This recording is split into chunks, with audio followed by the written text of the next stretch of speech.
Hi, everybody. Welcome back to another episode of Learning Second Trumpet Excerpts. My name is Anthony Prisk, and I play second trumpet in the Philadelphia Orchestra, and I also teach at the Peabody Institute and Temple University.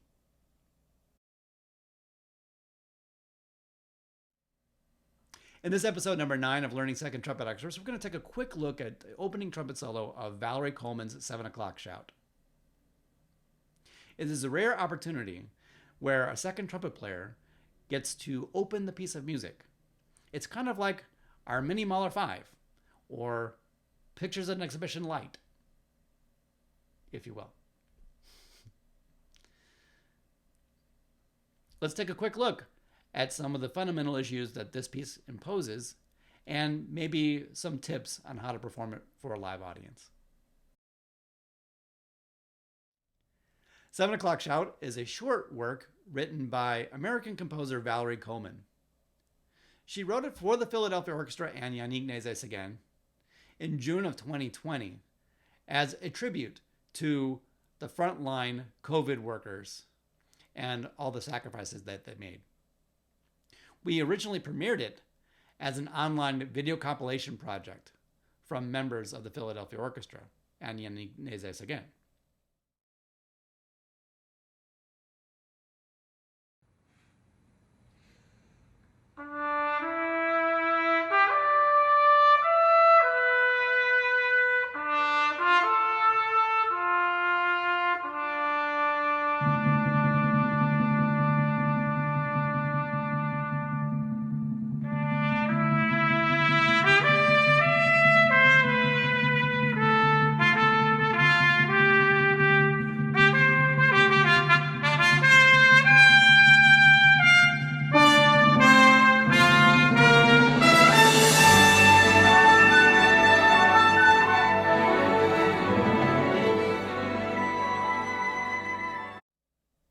It was almost over a year later that we actually premiered the piece for a live audience and performed it at the Mann Center, Bravo Vale Festival, SPAC in Saratoga, and then a culmination of those performances at the opening night gala at Carnegie Hall, the first notes played in the hall in 19 months. I was honored to be a part of that performance, and it was a very emotional experience for me.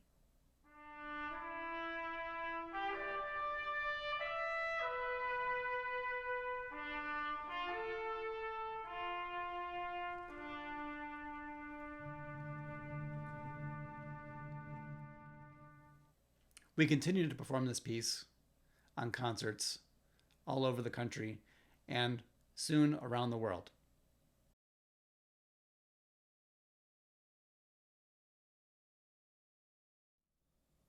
It's pretty exciting to work on new music, especially when you know you're going to be premiering it with the Philadelphia Orchestra. I find it a challenge to get into the mind of the composer based on what you see on the page. So the first thing I like to do is make sure that I play what's on the page. In this case, it says rubato, quarter note equals somewhere around 88, mezzo piano, solo, and there's a lot of slur articulation markings. So you know that there's a little bit of freedom in what you have to play, although there are rhythms written. So what I want to do first is play the rhythms that are on the page, play the articulation, play the notes, of course. And then I want to find the phrasing, find the vibrato, find the sound that I want for this particular piece. So in playing a new piece of music, I have to kind of determine that through everything that I see there on the page. But the first thing I want to do is work with the metronome, make sure that I'm close to the correct rhythm and time before I start adding too much rubato. In fact, I like to work on rubato with time. That way, if the conductor keeps a steady pulse, I can still make the music sway, move back and forth. I can take a little and give a little, and it will end up working out together with everybody else. So, in this case, it's a solo, and you're all by yourself. So you do have a little bit more artistic liberty, although I like to keep it a little bit more the rhythms and time that are on the page. I'm now going to show you a little demonstration of how I like to practice rubato with the metronome. Maybe give you some ideas of how to give and take within good time. This piece is a little bit more free than playing it with perfect time, but like I said, I like to start with good time. So possibilities are endless. The sound quality, the articulation, the dynamics, all of that are endless possibilities, and you need to search deep down what this piece means to you and then put it out there. Then you may have a composer or a conductor that may say, I want it differently, so be flexible.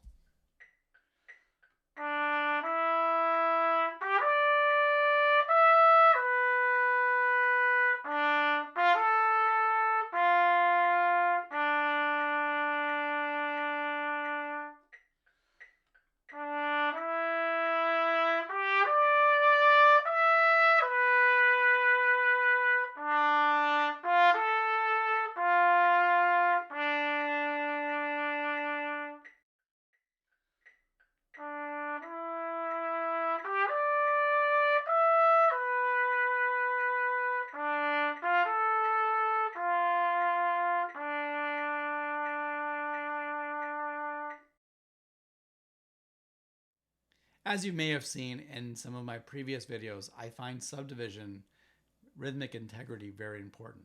I think it really does affect the sound, the phrasing, the use of articulation, the accuracy, all of that so immensely that subdivision is part of my every time practice, every time I play. So I'm going to show you what I do to subdivide this just to make sure that I'm playing with rhythmic integrity and then stylizing from there. Kind of like we talked about with the rubato, but this is just going a little bit more in depth with the 16th note subdivision that we need to adhere to in this excerpt.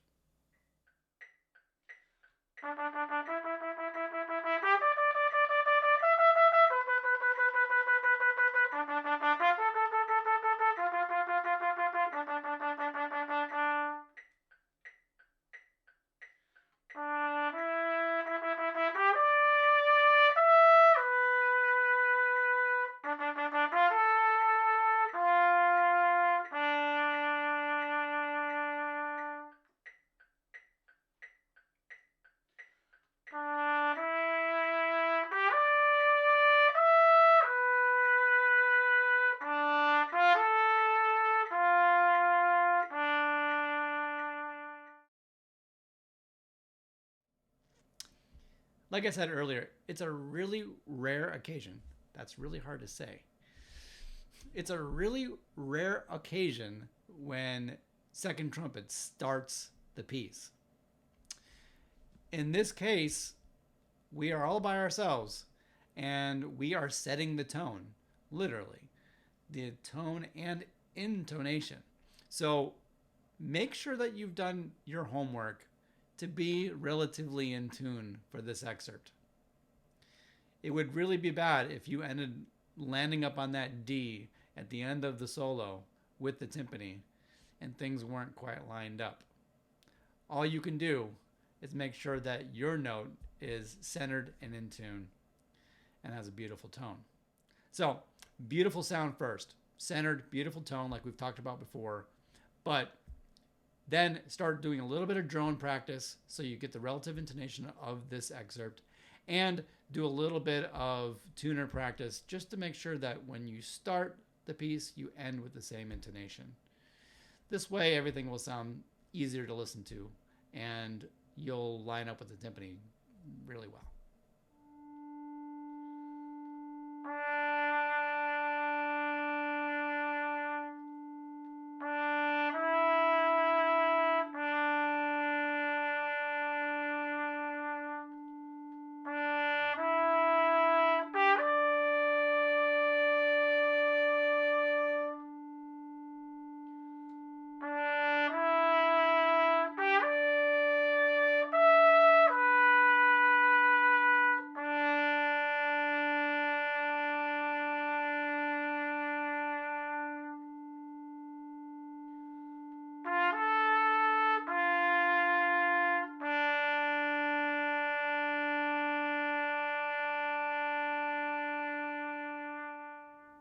that fourth line D can be a really flat, nasty, dull sounding note on a lot of C trumpets.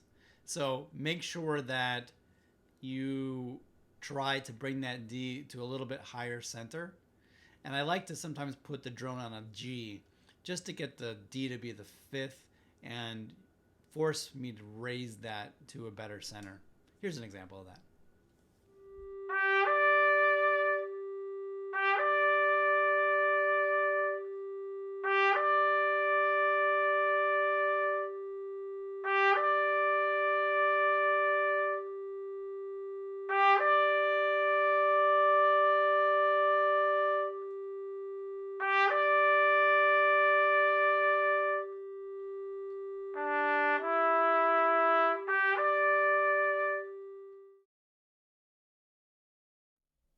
Of course, when I'm working on exposed lyrical solos like this one, I like to find the intervals that scare me the most in the excerpt. So I've developed a few exercises that I like to do for the fifth slurs in this excerpt, just to change things up and make things harder for myself than when I go to play the piece. It's a little bit more just like riding a bike, you know.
I feel like the more familiar you are with the tune, the less nervous you're going to get playing this opening solo. So try transposing it into several different keys. This way, you're keeping things a little bit more fresh, and you're also learning the intervals with evenness of tone and the pacing of the rhythm. So try some transposition to take the monotony out of practicing and familiarize yourself with the tune.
I don't often sing in these videos, so please don't leave, and please come back for another video at some other point in time.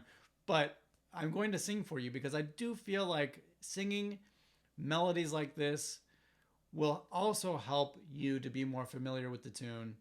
And I also think that you should sing with a tuner and see if you can try to be as in tune as possible with your voice. I'm not great at this, but I'm going to give it a shot. I'm going to sing it in my regular voice and in falsetto. I'm also going to sing it with one vowel sound in order to imitate the sound that I want to make on the trumpet. If you sing it da da da dee da ee oh ee, that's kind of imitating an uneven tone. So when we're playing, we are kind of going for one round connected sound from note to note, especially something like this. So I like to sing that way also, just to get it in my ear a little bit more. It's also solidifying concepts, and I think you should try it in your practice. First down an octave with a tuner. Da da da da da da da. Up an octave. Da da da da da da da. Then try it without the tuner. Da da da da da da da. Now try it up an octave. Da da da da da da da. And keep trying to develop your ear that way. This way, playing by yourself won't seem so hard. I haven't spoken much about this in my videos, but I'd like to take a little detour from trumpet playing. I want to talk to you a little bit about my mental preparation and my emotional preparation going into playing this piece in Carnegie Hall. It was the first notes played in Carnegie Hall in a concert after about 19 months. Needless to say, it was on my mind quite a bit. A lot of times I would lay down at night singing this tune in my head. One of the things that I like to do also, besides all the preparation that we just talked about, is to visualize myself in that situation. I've played in Carnegie Hall stage before, so I know what it feels like to sit out on a Carnegie Hall stage. I also have played the piece several times at this point, and I realized that there was almost always several minutes, sometimes 15 minutes, of sitting and waiting while people speak about the pandemic right before I play. Yeah, that was a little rough. But I mentally prepared by putting myself into the scenario almost every day for weeks in my studio. So here in my studio, I put a picture up on the wall of Yannick Nézet-Séguin conducting. And I also watched the video that we made back in June of 2020 and played along with that video, just watching Yannick give me the downbeat and imagining that happening in Carnegie Hall. This is called visualization, and I think it's a great tool, just like many professional athletes use and many performers at a high level use to prepare themselves for the highest pressure stage situations. So, give this visualization a try. Imagine yourself sitting in the chair, looking at the conductor, receiving the downbeat, breathing with a great breath in time, and thinking about the starting note that you're going to play. Practice it singing, practice it playing, practice it mentally. I do think that this helped me in my performance and gave me a little bit more steady nerves when it came time to play. So with that said, please enjoy my performance from Carnegie Hall as an example of the way I like to play this piece.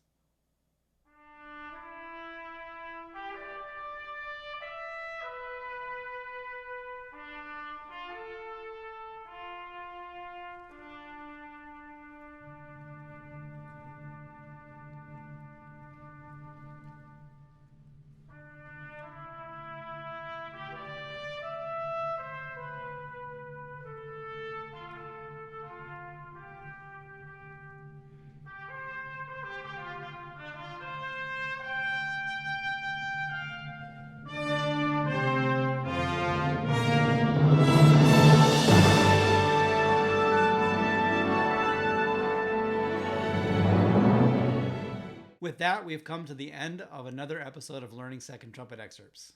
I want to thank you so much for watching this tutorial on Valerie Coleman's 7 o'clock shout. I hope you enjoyed it, you learned something from it, and that you'll get a chance to play this piece someday. Please don't forget to subscribe to my channel and like the video. I love making these videos for you, so please reach out to me with comments that you have. And thanks so much to the trumpet community all over the world for responding to my videos with such positive feedback, and it really does bring me great joy. So I look forward to making the next one. Please subscribe and like so you don't miss the next one. And you could also reach me at the Peabody Institute and Temple University. Also, I play Yamaha, and this is also my ultimate brass Prisk C mouthpiece. You can find them both online, and I'll leave the links below. Thanks again. Have fun and good luck.